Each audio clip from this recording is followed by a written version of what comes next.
Now to another region where tensions are also escalating. This is West Asia. There's a risk of a wider war between Israel and Hezbollah. It's an Iran-backed group based in Lebanon, that is to the north of Israel, and they've been exchanging fire and threats. Yesterday, there were fresh airstrikes in Lebanon. Israeli forces hit Hezbollah targets. In response, Hezbollah launched dozens of rockets into northern Israel. And their chief has issued a warning. His name is Hassan Nasrallah. He says he won't spare Israel if there's an attack. Israeli officials say they're ready for an all-out war. But the thing is, Hezbollah is not Hamas. It's a bigger, better equipped and more powerful group. So is Israel biting more than it can chew? Can it fight a war on two fronts? Our next report explores. Tension has returned to the streets of Beirut. Newspaper headlines are reflecting the bleak mood.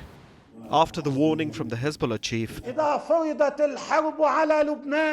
the locals are afraid about a wider conflict breaking out. Among them is 32-year-old Tara Tabet. The situation is a little disgusting because when you see everything that happened from 8 months to now, I don't understand how no one has stopped them. And of course, we don't want to go into a war with them, but if that's solidarity with the people in Gaza, so be it. Tensions on Lebanon's southern borders remains high. Israel and the Hezbollah continue to trade fire. Yesterday, the Israeli forces claimed that they struck more Hezbollah bases. The Lebanese group responded with more rockets. Both sides have been exchanging fire for months now. But in recent weeks, these strikes have intensified. So has the war of words. Israel is now dropping hints it is not afraid of a full-blown offensive.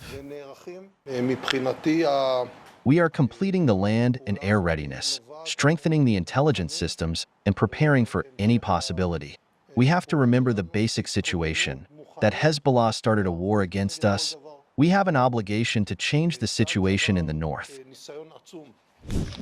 But compared to the Hamas, the Hezbollah is a far more formidable enemy.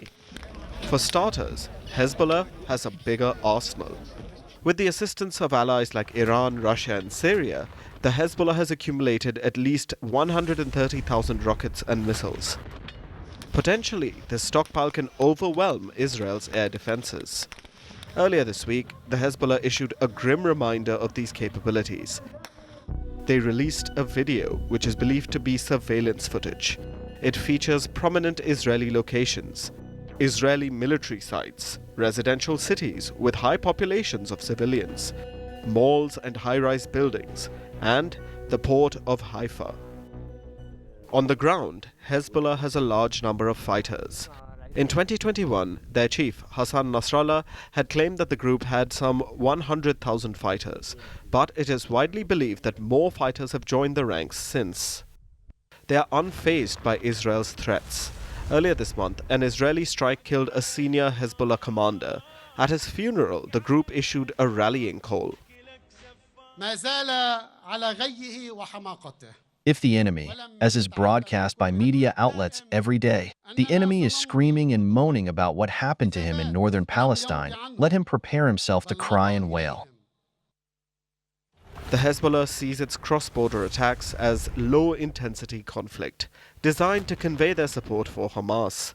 Only a truce in Gaza can put a permanent end to these hostilities. But with the chances of a ceasefire fading, the risk of an Israel-Hezbollah escalation remains high.